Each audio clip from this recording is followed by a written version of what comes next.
স্বাগত দীপ্ত সংবাদের সাথে আছে আমি কাজী আসিফুজ্জামান। ত্রয়োদশ জাতীয় সংসদের অধিবেশন আজ বেলা 11টায় আবার শুরু হয়েছে।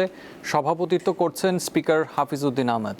সংসদ সচিবালয় থেকে পাওয়া দিনের কার্যসূচিতে রয়েছে প্রশ্ন, জিজ্ঞাসা ও উত্তর, জরুরি জনগুরুত্ব সম্পন্ন বিষয়ে মনোযোগ আকর্ষণ, বিধি 71-এর আওতায় প্রাপ্ত নোটিশসমূহের নিষ্পত্তি, রাষ্ট্রপতির ভাষণ সম্পর্কে ধন্যবাদ প্রস্তাব এবং রাষ্ট্রপতির ভাষণ সম্পর্কে আনীত ধন্যবাদ প্রস্তাবের ওপর আলোচনা। ত্রয়োদশ জাতীয় সংসদের প্রথম অধিবেশন 30 এপ্রিল পর্যন্ত চলবে বলে জাতীয় সংসদের কার্য উপদেষ্টা কমিটির প্রথম বৈঠকে সিদ্ধান্ত হয়েছে।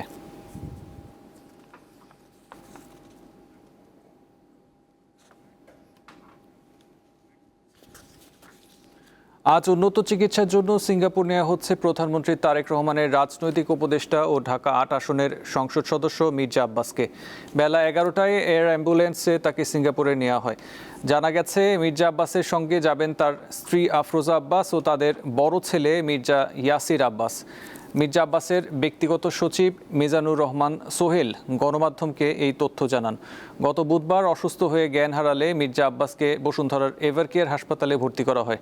সেখানে তার মস্তিষ্কে 2টি অস্ত্রোপচারের পর নিবিড় পর্যবেক্ষণে রাখা হয়েছে। শনিবার সকালে মির্জা আব্বাসের মস্তিষ্কের সিটি স্ক্যান করা হলে প্রতিবেদন ভালো এসেছে বলে জানান বিএনপির স্বাস্থ্য বিষয়ক সম্পাদক রফিকুল ইসলাম।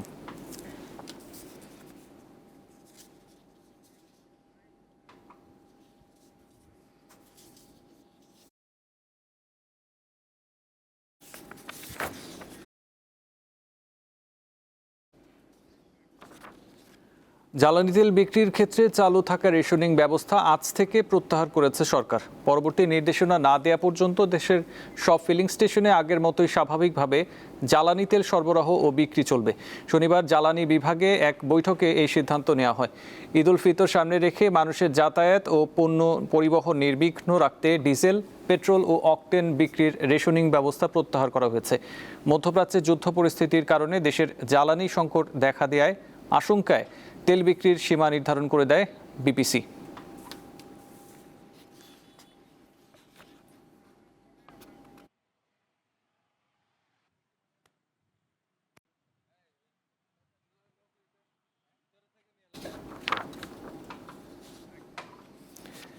তেলের সংকট এখনও অব্যাহত আছে দেশের বিভিন্ন জেলায়। ডিপো থেকে তেল না পাওয়ায় বন্ধ রয়েছে অধিকাংশ রিফুয়েলিং স্টেশন।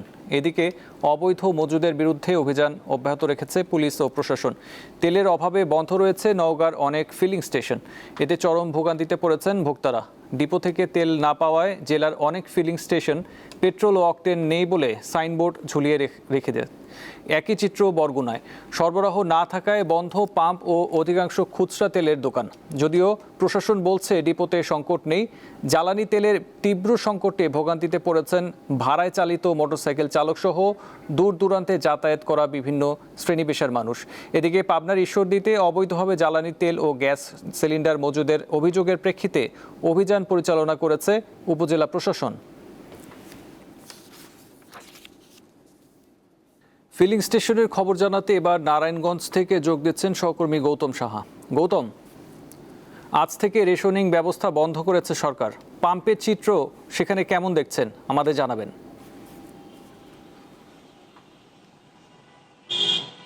সরকার বলছে জ্বালানি তেলের প্রক্রিয়া রেশনিং পদ্ধতি তারা প্রত্যাহার করেছে, কিন্তু এখন পর্যন্ত পাম্পগুলোতে সেই প্রজ্ঞাপন কিন্তু তাদের হাতে পৌঁছায়নি বলে জানাচ্ছেন পাম্পের মালিক পক্ষ।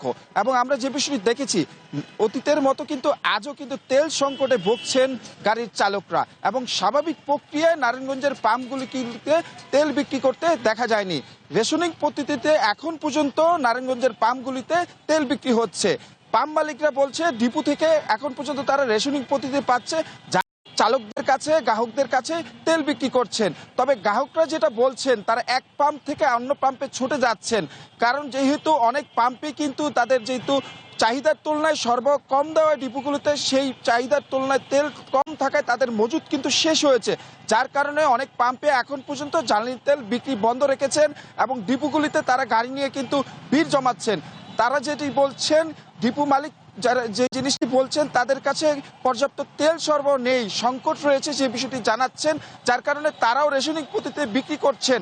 এবং যেই প্রক্রিয়া আমরা দেখেছি যে গত 6 মার্চ কিন্তু সরকার অতিরিক্ত চাহিদার যে নির্ধারিত তেল বিক্রির বিপরীতে অতিরিক্ত তেল বিক্রি অতিরিক্ত মজুত করছিলেন গ্রাহকরা, যার কারণে সীমারেখা বেঁধে দেন এই তেল বিক্রি। এবং 6 তারিখের পর থেকে কিন্তু রেশনিক পদ্ধতিতে তেল বিক্রি হচ্ছে এবং ঈদে মানুষের দুর্ভোগ এড়াতে গণপরিবহন এবং সেই সাথে যে দূরপাল্লার পরিবহন রয়েছে সেই গাড়িগুলোতে রেশনিং পদ্ধতি প্রত্যাহার করে স্বাভাবিক প্রক্রিয়ায় তেল সরবরাহের কথা কিন্তু জানিয়েছিলেন সরকার।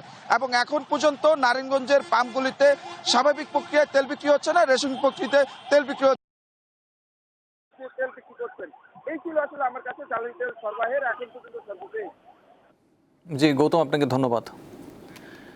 এই মুহূর্তে বরিশালে রয়েছেন সহকর্মী মুর্তজা জুয়েল। ফিলিং স্টেশনের খবর জানাবো তার কাছ থেকে। জুয়েল, বরিশালে ফিলিং স্টেশনের ভিড় কেমন দেখছেন এখন, আর সেখানে সার্বিক পরিস্থিতি জানান আমাদের। আসিফ, বরিশাল ফিলিং স্টেশনগুলোতে আজকেও কিন্তু ভিড় রয়েছে। অর্থাৎ তেল সংকটের গুজবের সংবাদে যে একটি ভিড় তৈরি হয়েছিল সেটি কিন্তু এখন পর্যন্ত অব্যাহত রয়েছে। তবে তেলের পাম্পগুলো থেকে সীমিত আকারে তেল সরবরাহ করা হচ্ছে, যেটি বিপিসি নির্ধারণ করে দিয়েছিল যে মোটরসাইকেলের ক্ষেত্রে 2 লিটার, অন্যান্য যানবাহনের ক্ষেত্রে যে তারা কোঠা নির্ধারণ করে দিয়েছিল সেই কোঠা অনুযায়ী আজকেও তেল সরবরাহ করা হচ্ছে। কিন্তু এরই মধ্যে বিপিসি থেকে আরো একটি সর্বশেষ নির্দেশনা এসেছে যে দেশে আপাতত কোনো তেলের সংকট নেই, এর ফলে প্রয়োজন অনুযায়ী যে কোনো ব্যক্তি কিংবা যানবাহন বা প্রতিষ্ঠান তারা তেল নিতে পারবে। কিন্তু সেই নির্দেশনাটি এখন পর্যন্ত বরিশালের ফিলিং স্টেশনগুলোতে কার্যকর করা হয়নি। এখানকার যে স্টেশনের দায়িত্বে যারা রয়েছেন তারা আমাদেরকে যে বিষয়টি বলছেন যে তারা এখন পর্যন্ত ঘোষণাটি তারা মিডিয়ার মাধ্যমে দেখেছেন, শুনেছেন, কিন্তু এ ধরনের কোনো লিখিত চিঠি কিংবা নির্দেশনা এখন পর্যন্ত তাদের হাতে এসে পৌঁছয়নি। অপরদিকে আসিফ, আরেকটি বিষয় হলো যে গতকাল শুক্রবার এবং শনিবার থাকায় সরকারি যে ডিপোগুলো রয়েছে তেলের, অর্থাৎ পদ্মা, মেঘনা, যমুনা যে পেট্রোলিয়ামের ডিপোগুলো রয়েছে সেগুলো কিন্তু সরকারি ছুটি থাকায় 2 দিন বন্ধ ছিল। 2 দিন বন্ধ থাকার ফলে কিন্তু তারা সেখান থেকে তেল সরবরাহ নিতে পারেনি। এর ফলে গত 2 দিন এবং আজকে তারা কিন্তু সেই বৃহস্পতিবার যে তেল পেয়েছেন সেই তেলগুলো তারা সরবরাহ করছেন। এর ফলে তাদের এখানে কিছুটা তেলের সংকট আজকে রয়েছে। বিক্রেতারা বলছেন যে কিছুক্ষণের মধ্যে তারা আজকে রোববার যে তেল সরবরাহ করার কথা রয়েছে সেটি তারা পাবেন। ইতিমধ্যে তাদের যে লরিগুলো রয়েছে তেলের সেগুলো ডিপোতে রয়েছে। এক একটি পাম্পকে ন্যূনতম 3,000 থেকে 10,000 লিটার পর্যন্ত জ্বালানি বরাদ্দ দেওয়া হয়ে থাকে পেট্রোল এবং অকটেন মিলে। তো আজকে তারা তেলটি সরবরাহ পেলে কোনো সাময়িক সংকট থাকবে না। বিপিসি নির্দেশনা অনুযায়ী তারা পর্যাপ্ত তেল সরবরাহ করতে পারবেন, অর্থাৎ যে কোনো যানবাহনের প্রয়োজন অনুযায়ী তারা তেল সরবরাহ করতে পারবেন। অপরদিকে আসিফ, আমরা আজকেও আমরা দেখেছি যে বিভিন্ন মোটরসাইকেল যানবাহন যারা রয়েছেন চালকরা তারা কিন্তু সংশ্লিষ্ট যানবাহনের টাঙ্কিতে যে পরিমাণ তেল বোঝাই করা যায় সেই তেল নেওয়ার পাশাপাশি তারা কিন্তু অন্যান্য যে বোতল, গ্যালন, পাত্র তেল সংগ্রহ করার সেগুলো কিন্তু তারা আজকেও নিয়ে এসেছেন। অর্থাৎ এখনো কিন্তু মানুষের মধ্যে একটি ধারণা রয়েছে যে তেলের সংকট পড়তে পারে, ফলে তারা বাড়তি তেল সংগ্রহের প্রবণতা এখনো নাগরিকদের মধ্যে রয়েছে। আসিফ, এ ছিল বরিশাল থেকে জ্বালানি তেল সরবরাহের আজকের তথ্য। জি ধন্যবাদ মুর্তজা আপনাকে। দেশের অন্যান্য এলাকা থেকে জানছিলাম জ্বালানি তেলের সংকটের খবর। এবার তেল সংকটের আরও খবর জানাতে রাজধানীর মৎস্য ভবন এলাকা থেকে যোগ দিচ্ছেন সহকর্মী হেদায়েতুল্লাহ সীমান্ত। কথা বলবো তার সাথে। সীমান্ত, সকাল থেকে রাজধানীর ফিলিং স্টেশনগুলোর কি চিত্র দেখছেন? এখনও কি তেল নিয়ে গ্রাহকদের দীর্ঘ সময় অপেক্ষা করতে হচ্ছে? হ্যাঁ আসিফ, আপনি সংবাদে যেমনটি বলছিলেন যে মধ্যপ্রাচ্যে যুদ্ধ পরিস্থিতির কারণে যে গত 1 সপ্তাহ ধরে যে জ্বালানি তেলের যে সংকট, এই সংকটের কারণে কিন্তু যে চালকদের যে ভোগান্তি, সে ভোগান্তি লাঘবে সরকার থেকে যে রেশনিং পদ্ধতিতে তেল দেওয়ার যে ব্যবস্থা চালু করা হয়েছে, সকালে সচিবালয়ে জ্বালানি বিভাগ সংবাদ সম্মেলনে সেটি তুলে নিয়েছেন। আমরা জেনেছি যে তিনি বলেছেন যে আজ থেকে পর্যাপ্ত পরিমাণ তেল সরবরাহ করার জন্য বলে দেওয়া হয়েছে পরবর্তী নির্দেশ না দেওয়া পর্যন্ত। কিন্তু আমরা যে রাজধানীর যে ফিলিং স্টেশনগুলো রয়েছে সেখানে আমরা দেখেছি যে সেখানে এখনও যে যানবাহনের দীর্ঘ সারি এখনও লেগে আছে, যে অন্তহীন দুর্ভোগ সেটি তারা পোহাতে হচ্ছে। পাশাপাশি আমরা যারা ফিলিং স্টেশনের ম্যানেজার তাদের সাথে আমরা কথা বলেছি, তারা বলছেন যে তাদের কাছে এখনো সেই নির্দেশনা আসেনি, যার কারণে তারা আগের পদ্ধতিতে অর্থাৎ মোটরসাইকেলে যারা ব্যক্তিগত চালক তাদেরকে 300 টাকা এবং যারা পাঠাও চালক রয়েছেন তাদেরকে 500 টাকার তেল দিচ্ছে। পাশাপাশি যারা প্রাইভেট কার রয়েছে তাদেরকে 10 লিটার করে দেওয়া হচ্ছে। এভাবেই যে আগের যে পদ্ধতি সেই রেশনিং পদ্ধতিতেই তেল এখনও দেওয়া হচ্ছে, যার কারণে কিন্তু আমরা দেখেছি যে এই যে আমি এখন রমনা ফিলিং স্টেশনে রয়েছি, সেখানে দীর্ঘ সারি। আমরা যদি আপনাকে বলতে চাই, মৎস্য ভবন থেকে শুরু করে ঢাকা রিপোর্টার্স ইউনিটি পর্যন্ত সেই সারি চলে গেছে, অর্থাৎ একদিকে মোটর সাইকেলের সারি, অন্যদিকে ব্যক্তিগত যানবাহনের সারি। এভাবে তারা যে দুর্ভোগ পোহাচ্ছেন, তারা বলছেন তারা অনেকেই সেহরি খেয়ে এসেছেন, অনেকেই ফজর নামাজ পড়ে তারা লাইনে দাঁড়িয়েছেন, পাশাপাশি অনেকে ঘন্টার পর ঘন্টা অপেক্ষা করেও সেই কাঙ্ক্ষিত তেল পেতে বেগ পেতে হচ্ছে। অর্থাৎ 300 টাকা তেল দিয়ে তাদের সেই সময় তারা যে কাজ করবেন সেটি সম্ভব না। এই জন্য তারা এক পাম্প থেকে অন্য পাম্পে তারা যাচ্ছেন, যার কারণে কিন্তু এই প্রত্যেকটা পাম্পেই কিন্তু যে দীর্ঘ সারি, সেই সারি লেগেই আছে। অর্থাৎ অন্তহীন যে দুর্ভোগ, সেই দুর্ভোগে তারা পাচ্ছেন। এভাবেই আমরা এছাড়াও রাজধানীর বিভিন্ন পাম্পে একই অবস্থা আমরা দেখেছি।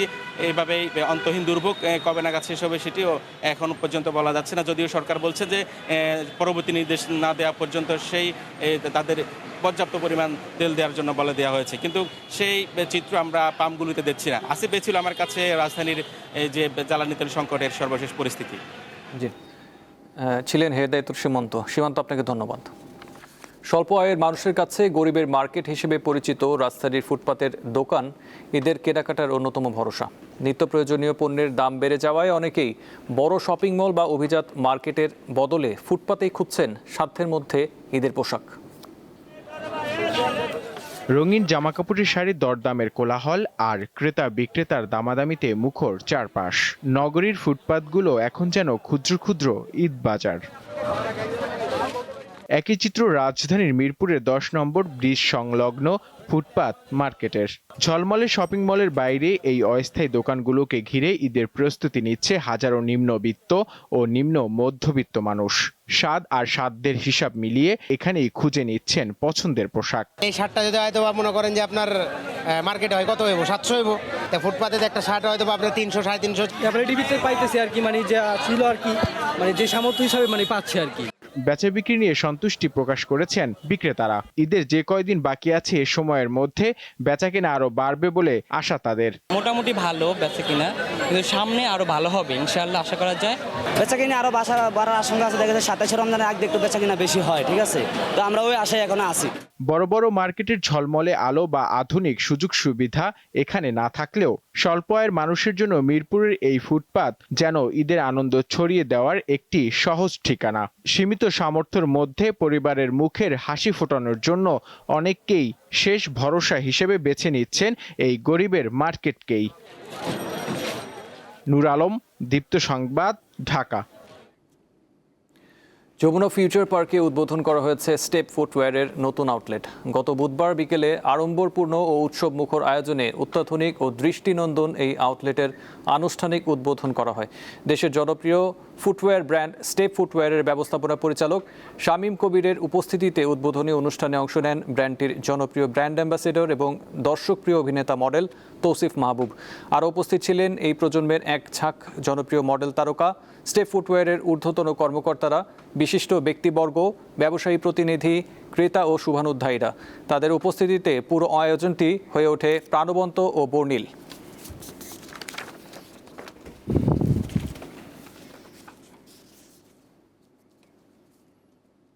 হবিগঞ্জে টাকা দিয়েও মিলছে না এলপি গ্যাস। বেশিরভাগ খুচরা দোকানে সিলিন্ডার নেই, তবে বাড়তি টাকা দিলে কখনো কখনো গ্যাস পাচ্ছেন গ্রাহকরা। হবিগঞ্জে রান্নার কাজে এলপিজি গ্যাসের চাহিদা বেশি, তবে রমজানে এর সংকট দেখা দিয়েছে। দোকানে মিলছে না সিলিন্ডার। কোনো দোকানে পাওয়া গেলেও সরকার নির্ধারিত দামের চেয়ে 3 থেকে 400 টাকা বেশি নেওয়া হয়। টাকা নিয়েছি গ্যাস কেনার জন্য, টাকা হাতে নিয়ে ঘুরতেছি কিন্তু গ্যাস পাইতেছি। রমজান মাস, বাড়ির মধ্যে রান্না টানা মায়েরা করতে হয়, এখন আমরা খুব কষ্টে আছি। দাম তো দামি, টাকা দিয়েও গ্যাস পাওয়া যায় না। 1800, 1900, 2000-এর নিচে কোনো গ্যাস নাই।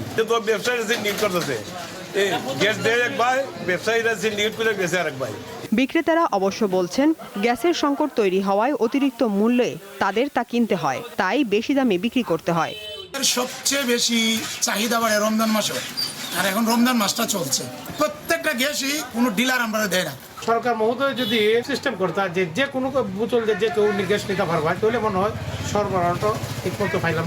সরকার নির্ধারিত দামে গ্যাস বিক্রি নিশ্চিত করতে স্থানীয় প্রশাসন তদারকি করছে বলে জানায় জেলা প্রশাসন।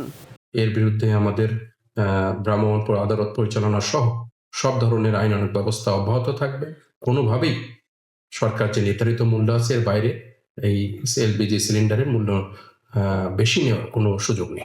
হবিগঞ্জে 12 কেজি সিলিন্ডারের জন্য গ্রাহককে 1700 থেকে 1800 টাকা গুনতে হয়।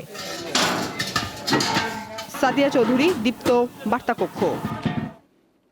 ইসরায়েলের ভূখণ্ড লক্ষ্য করে ইরানের অভ্যন্তর থেকে বেশ কিছু ক্ষেপণাস্ত্র ছোড়া হয়েছে বলে জানিয়েছে তেল আভিভ।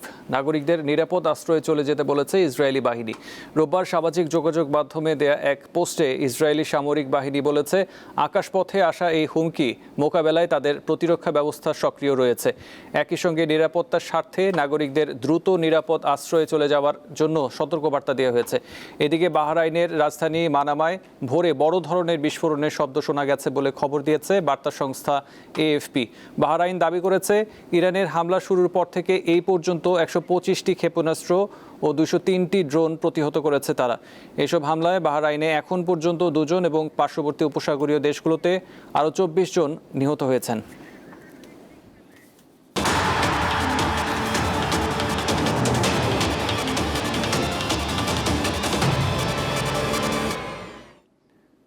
তিন ম্যাচ সিরিজের শেষ ওয়ানডেতে আজ মাঠে নামবে বাংলাদেশ ও পাকিস্তান। মিরপুরে ম্যাচটি শুরু হবে বেলা 2:15টায়। প্রথম ম্যাচে 8 উইকেটে জয়ের সিরিজ লিড নেয় বাংলাদেশ। সিরিজে টিকে থাকার লড়াইয়ে দ্বিতীয় ওয়ানডেতে 128 রানের জয়ে সমতায় ফিরে পাকিস্তান। তৃতীয় ও শেষ ওয়ানডেতে ঘরের মাঠে জিতে সিরিজ নিশ্চিত করতে চায় স্বাগতিকরা। অন্যদিকে মেহেদী হাসান মিরাজদের হারিয়ে সিরিজ জিতে ঘরে ফিরতে চায় পাকিস্তান।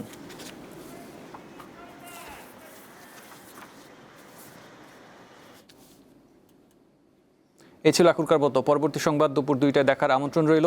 এছাড়াও তথ্য বিনোদনের জন্য চোখ রাখুন দীপ্ত টিভির ডিজিটাল প্ল্যাটফর্মগুলোতে। ধন্যবাদ।